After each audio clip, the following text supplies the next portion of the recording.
क्या हमारे देश का कानून इतना कमजोर है कि महिलाओं की रक्षा नहीं कर सकता? Can the law of India not protect women rights? आइए जानते हैं।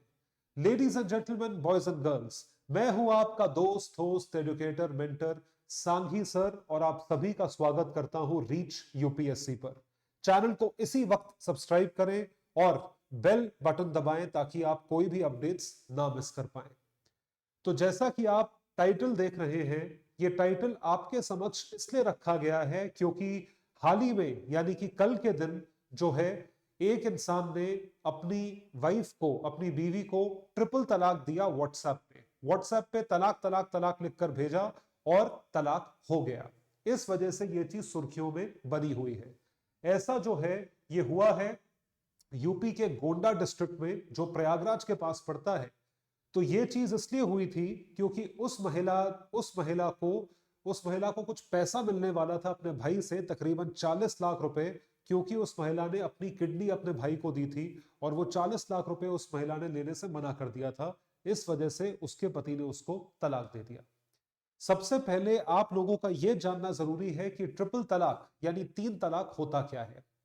3 तलाक एक टाइप का डिवोर्स है जिसके 3 अलग अलग कैटेगरीज होते हैं। तो इस्लाम में ट्रिपल तलाक 3 तरह का होता है। पहला होता है तलाक एहसन, तलाक हसन, तलाक बिद्दत। तलाक बिद्दत को इंस्टेंटेनियस ट्रिपल तलाक कहा जाता है। तलाक तलाक तलाक, खत्म, रिलेशनशिप इज ओवर।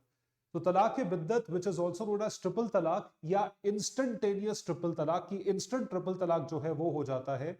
इसको मुसलमानों द्वारा भारत में कई सदियों से प्रैक्टिस किया जा रहा है और यह चीज क्लेम करी जाती है कि 1400 साल से इस्लाम जो है उसमें यह चीज प्रैक्टिस करी जा रही है।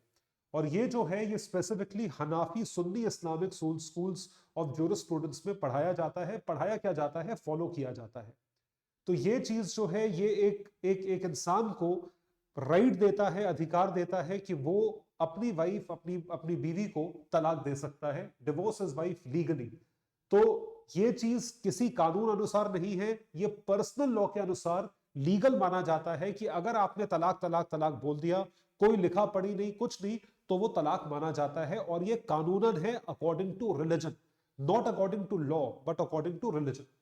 इन ओरल, रिटन और एन इलेक्ट्रॉनिक फॉर्म, किसी भी रूप में यह तलाक माना जाता है। ट्रिपल तलाक is known for its controversy. इसका पहला जो केस था वो शाह बानो केस था सन 1985 में थ्रू आउट द वर्ल्ड। और ये पूरी दुनिया में जो है ये कंट्रोवर्शियल चीज है, मतलब इस पे काफी विवाद होता है।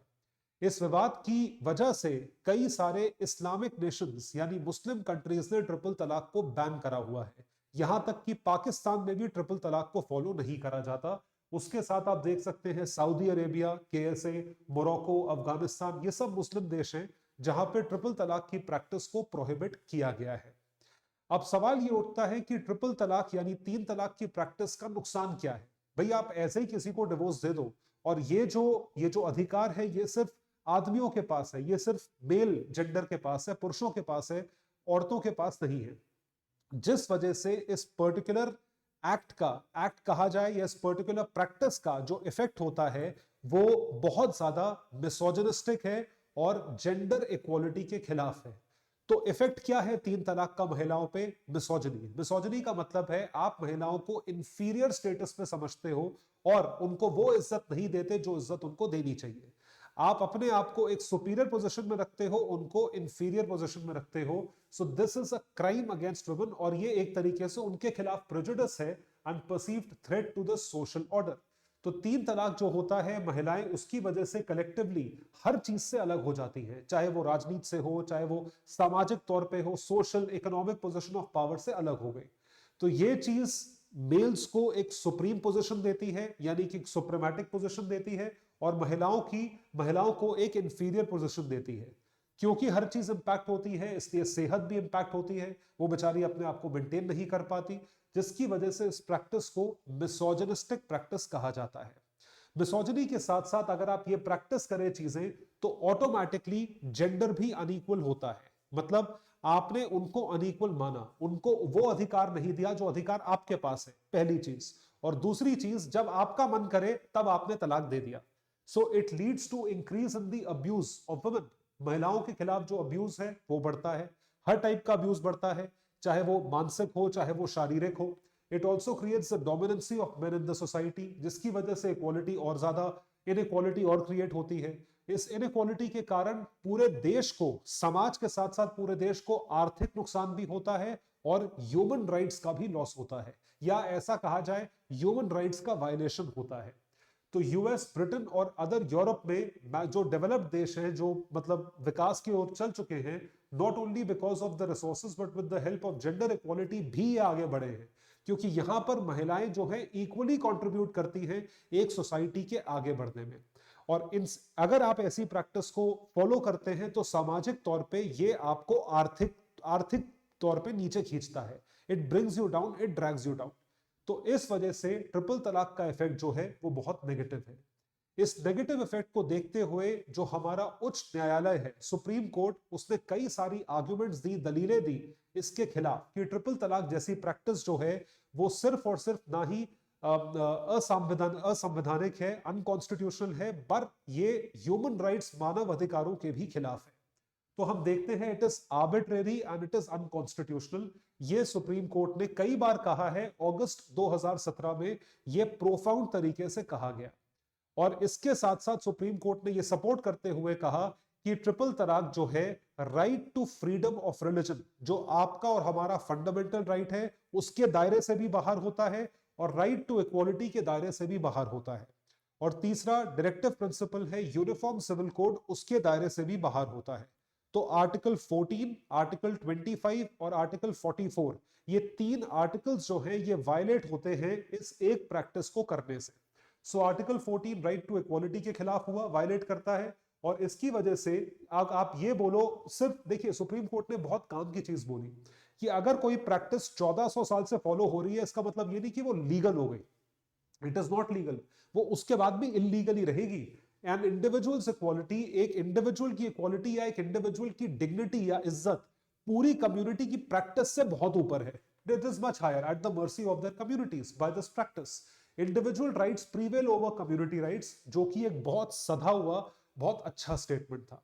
और जैसा मैंने आपको बताया, अगर रिलीजियस फैक्टर की बात करी जाए तो मुस्लिम पर्सनल लॉ जो अप्लाई होता है 1937 का, इस कानून के तहत, जो शरीयत कानून है, इसके तहत ट्रिपल तलाक की प्रैक्टिस को जो है वो गलत माना गया था। It was considered to be unholy, oppressive and discriminatory. तो ये शरीयत कानून ने बोला है कि ये नहीं अप्लाई होना चाहिए, this should not be applied.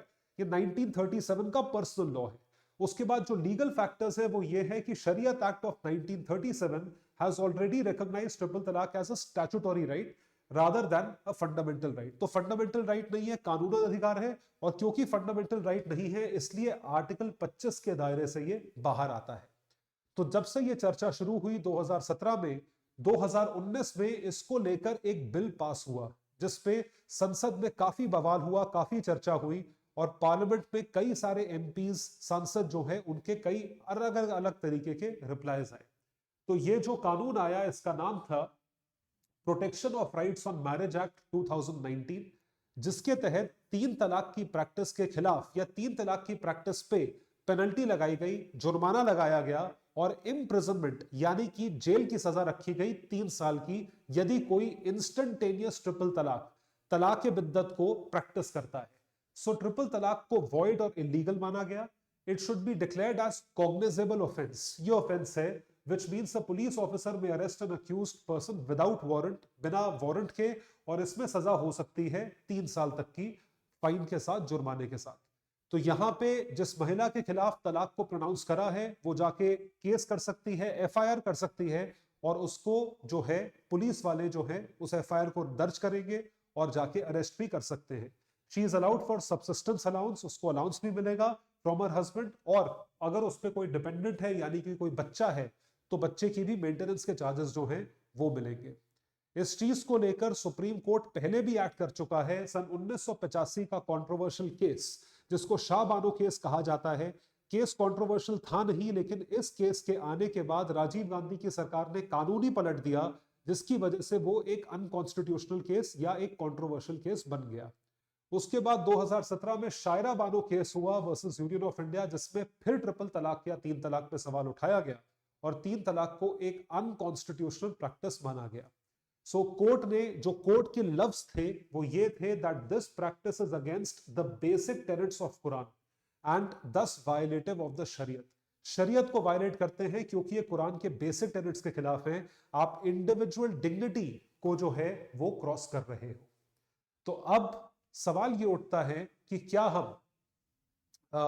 क्या हम स्वामी विवेकानंद के शब्दों पर चल रहे हैं, क्या हम अपने कॉन्स्टिट्यूशनल प्रैक्टिस पे चल रहे हैं। कॉन्स्टिट्यूशनल प्रैक्टिस जो है वो किसी भी इंसान को या किसी भी एक इंडिविजुअल को, चाहे वो महिला हो या पुरुष हो, उसको किस तरीके के अधिकार देती है या उसको किस तरीके से देखती है। तो आप हमें क्या, हमारे देश ने हमें क्या दिया है? हमारे देश ने हमें एक इज्जत दी है, एक आइडेंटिटी दी है, जिसकी वजह से हम क्या है, आत्मनिर्भर, सेल्फ रिलायंट, हमारी इज्जत है, सेल्फ रिस्पेक्ट, और हमारे अंदर जो है प्रोत्साहन है, मोटिवेशन है, हम सेल्फ कॉन्फिडेंट हैं ऑफ द एंटायर कंट्री। तो सेम अगर कंट्री में कोई मुस्लिम महिला भी रहती है, उसको भी यही चीजें मिली है। It has strengthened self-reliance, self-respect and self-confidence of Muslim women in the country, जिस वजह से इनको एक अलग दर्जा दिया गया है जो कि इक्वल है। सुपीरियर तो छोड़ दीजिए, कम से कम इक्वल दर्जा तो मिला।